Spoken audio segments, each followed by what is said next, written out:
Hello friend, કેમ છો? બધાને મારા રાધે રાધે. આજે હું વી નેક વિશે સમજાવવાની છું કે વી નેક હોય તો કેટલું ડાઉન થવું, કેટલું બ્રોડ નેક રાખવું તો આપણું ફિનિશિંગ છે એ પરફેક્ટ રહેશે. બરાબર. જો વી નેક છે એના 3 હોય છે પાર્ટ. બરાબર. તો 3 પાર્ટ છે આપડા, જો મેં અહીંયા ડ્રો કરેલા છે, નંબર 1, નંબર 2 અને નંબર 3. બરાબર. તો આપણે વી નેક છે એક સ્ટ્રેટ લાઈનમાં છે, એક સેજ કર્વમાં છે અને એક રેગ્યુલર નેકમાં વી કેમ બનાવવું એના વિશે કહું છું. ઘણા લોકોને ખબર નથી કે વી નેક છે, બધા એમ કે વી નેક બનાવવું છે, પણ જો જે લાઈન છે એ લાઈન ઉપર તો આપણે વી નેક નું મેઝરમેન્ટ હશે તો આપણું વી નેક છે પ્રોપર બેસશે, ફિટિંગમાં બી પરફેક્ટ રહેશે. બરાબર. તો આપણે એના વિશે આજે હું કહેવાની છું, તો તમે બધા જોજો. અને વી નેકમાં આપણે કેટલું બ્રોડ લેવું જોઈએ તો આપણું પરફેક્ટ વી નેક બને. બરાબર. તો સૌથી પહેલા આપણે શું કરશું, સ્ટ્રેટ લાઈન ડ્રો કરશું.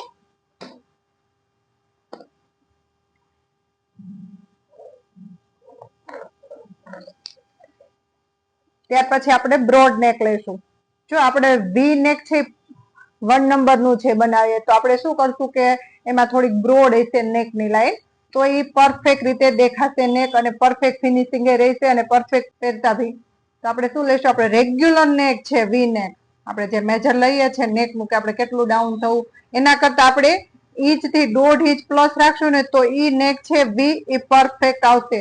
નહીતર શું થશે કે આપણે જે સ્ટીચ કરશું અને પહેરશું ત્યારે ઉઠશે નહીં, અને વી નેક હોય ત્યારે આર્મહોલમાં છે ને પ્રોબ્લેમ રહે છે, ક્રીજ લાઈન આવે છે. તો એના માટે આપણે શું કરવાનું છે કે જે આપણે શોલ્ડર છે એ આપણે છે ને વધારે ડાઉન કરવાનું રહેશે.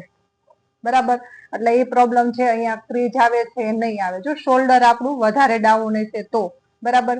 તો આ નેકમાં આપણે આપણી વી લાઈન છે સ્ટ્રેટ લાઈન ડ્રો કરી છે. આપણું જે રેગ્યુલર છે વી નેક, બરાબર, એ બનાવેલું છે. આપણે નંબર છે એ 1 નંબર. હવે નંબર 2, એમાં થોડો એવો શેપ આપેલો છે જે આપણે રેગ્યુલર નેક બનાવીએ છીએ, કે આપણું આપણે જે મેઝરમેન્ટ લીધેલું છે નેક નું એના અકોર્ડિંગ બનાવીએ છીએ. તો બ્રોડ નેક તો આપણે રાખવાનું જ છે. જો બ્રોડ નેક નહીં હોય તો આ નેક નો લુક નહીં આવે. 4 ઇંચ. બરાબર. રેગ્યુલર નેક આપણે જે મેઝરમેન્ટ લઈએ છીએ એના કરતા 1/2 ઇંચ આપણે પ્લસ લેવાનું રહેશે. તો આપણું આ છે સેજ રાઉન્ડ શેપ વાળું નેક બનાવવું છે એ આપણે બની જશે પરફેક્ટ. પેલા આપણે લાઈન પેલા બોક્સ બનાવી લઈએ જેથી કરીને આપણને શેપ દેવામાં ઈઝી પડશે.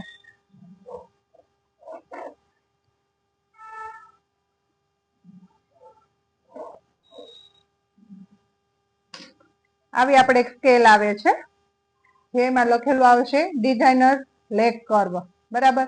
એક બાજુ વધારે કર્વ છે, એક બાજુ આપણું થોડું સ્ટ્રેટ છે. તો જે વધારે કર્વ છે ને એ લાઈનને આવી રીતના રાખી અને આપણે શેપ આપવાનો છે.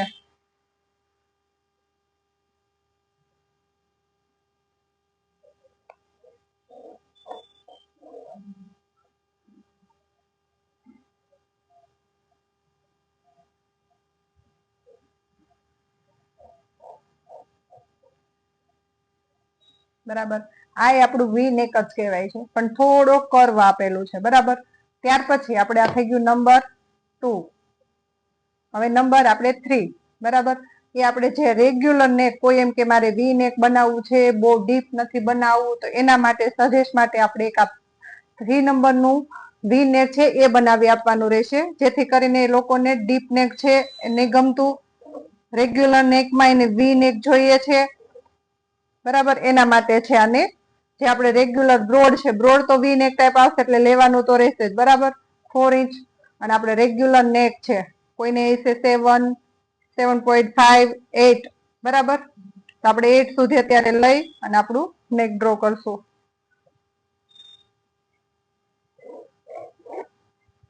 જેટલું ઉપર મેજરમેન્ટમાં આવ્યું છે શોલ્ડર વાળી લાઈને એટલું જ આપણે નીચે લેશું. જો રેગ્યુલર છે, બ્રોડ છે, બરાબર, આપણે 3.5, 4 એટલે આપણે લઈ શકીએ. બરાબર. જેનું શોલ્ડર નાનું છે, જેને નેક બ્રોડ ગમે છે, એને માટે 4 ઇંચ સુધી લઈ શકીએ, નકર 3.5 એ આપણું રેગ્યુલર નેક છે. બરાબર.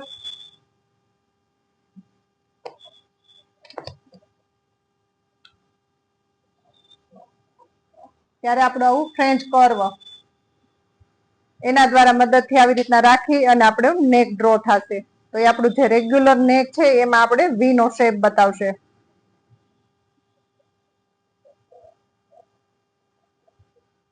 જેને બહુ ડીપ નથી જોઈતું અને વી શેપ પહેરવો છે એના માટે આ નંબર 3. અને શોલ્ડર ડાઉન કરવું એ ફરજિયાત છે વી નેકમાં, નહીતર આપણે આર્મહોલ ની લાઈને છે ત્યાં ક્રીજ આવશે અને આપણને ફિટિંગમાં બી પ્રોબ્લેમ રહેશે. શોલ્ડર ડાઉન પરફેક્ટ હશે તો આપણું છે નેક છે એ પરફેક્ટ રીતે અહીંયા બેસી જશે.